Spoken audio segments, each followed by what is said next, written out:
Before I explain why this speech was so deeply disappointing to millions of Israelis, I want to say that Israel is deeply grateful to the United States of America, to successive American administrations, to the American Congress, to the American people. We're grateful for the support Israel has received over many, many decades. Our alliance is based on shared values, shared interests, a sense of shared destiny, and a partnership that has endured differences of opinions between our two governments over the best way to advance peace and stability in the Middle East. I have no doubt that our alliance will endure the profound disagreement we have had with the Obama administration and will become even stronger in the future.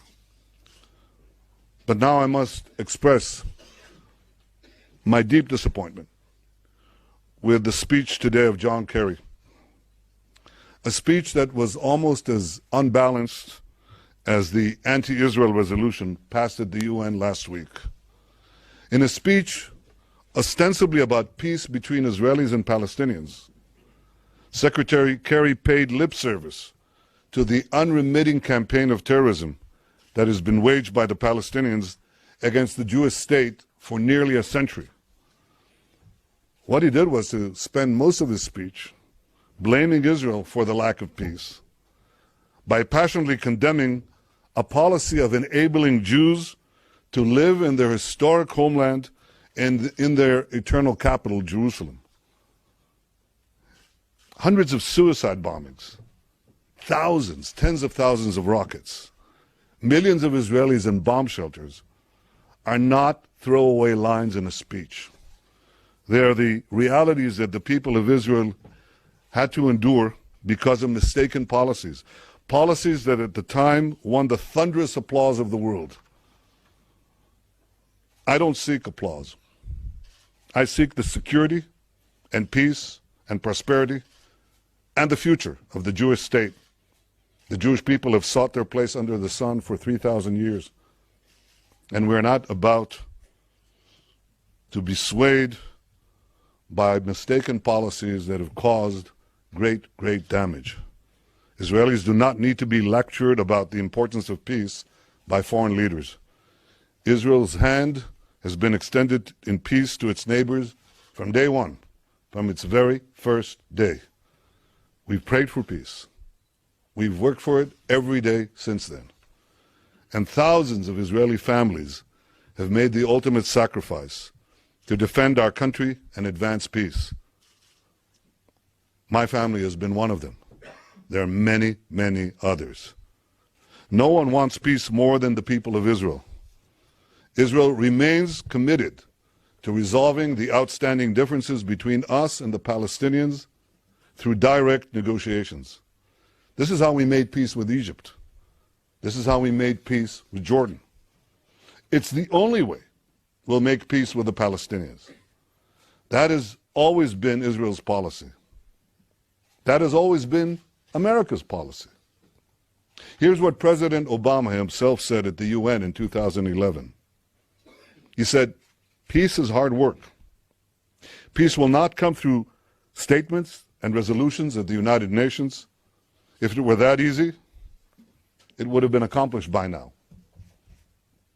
That's what President Obama said, and he was right. And until last week, this was repeated over and over again as American policy. Secretary Kerry said that the United States cannot vote against its own policy. But that's exactly what it did at the UN. And that's why Israel opposed last week's Security Council resolution, because it effectively calls the Western Wall occupied Palestinian territory, because it encourages boycotts and sanctions against Israel. That's what it effectively does. And because it reflects a radical shift in U.S. policy towards the Palestinians on final status issues, those issues that we always agreed, the U.S. and Israel, have to be negotiated directly, face-to-face, without preconditions. That shift happened despite the Palestinians walking away from peace and from peace offers time and time again, despite their refusal to even negotiate peace for the past 8 years, and despite the Palestinian Authority inculcating a culture of hatred towards Israel in an entire generation of young Palestinians. Israel looks forward to working with President-elect Trump and with the American Congress, Democrats and Republicans alike, to mitigate the damage that this resolution has done and ultimately to repeal it. Israel hopes that the outgoing Obama administration will prevent any more damage being done to Israel at the UN in its waning days. I wish I could be comforted by the promise that the U.S. says we will not bring any more resolutions to the UN. That's what they said about this previous resolution. We have it on absolutely incontestable evidence that the United States organized, advanced, and brought this resolution to the United Nations Security Council. We'll share that information with the incoming administration. Some of it is sensitive. It's all true. You saw some of it in the protocol released in an Egyptian paper. There's plenty more. It's the tip of the iceberg. So they say, but we didn't bring it. And they could take John Kerry's speech with the 6 points. Could be raised in the French International Conference a few days from now, and then brought to the UN. So France will bring it, or Sweden, not a noted friend of Israel, could bring it. And the United States could say, well, we can't vote against our own policy. We've just enunciated it.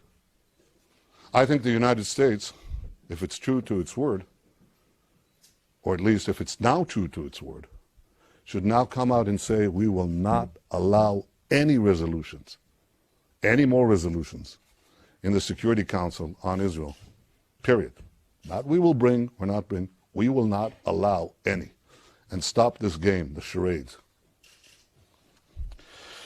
I think that the decisions that are vital to Israel's interests and the future of its children, they won't be made through speeches in Washington or votes in the United Nations or conferences in Paris. They'll be made by the government of Israel around the negotiating table, making them on behalf of the one and only Jewish state, a sovereign nation that is the master of its own fate. And one final thought. I personally know the pain, the loss, and the suffering of war. That's why I'm so committed to peace. Because for anyone who's experienced it, as I have, war and terror are horrible. I want young Palestinian children to be educated like our children for peace. But they're not educated for peace. The Palestinian Authority educates them to lionize terrorists and to murder Israelis.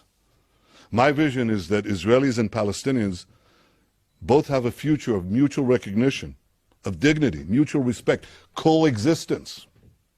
But the Palestinian Authority tells them that they will never accept and should never accept the existence of a Jewish state. So I ask you, how can you make peace with someone who rejects your very existence? See, this conflict is not about houses or communities in the West Bank, Judea, Samaria, the Gaza district, or anywhere else. This conflict is and has always been about Israel's very right to exist. That's why my hundreds of calls to sit with President Abbas for peace talks have gone unanswered. That's why my invitation to him to come to the Knesset was never answered. That's why the Palestinian government continues to pay anyone who murders Israelis a monthly salary. The persistent Palestinian refusal to recognize a Jewish state remains the core of the conflict, and its removal is the key to peace. Palestinian rejection of Israel and support for terror are what the nations of the world should focus on if they truly want to advance peace. And I can only express my regret and say that it's a shame that Secretary Kerry does not see this simple truth. Thank you.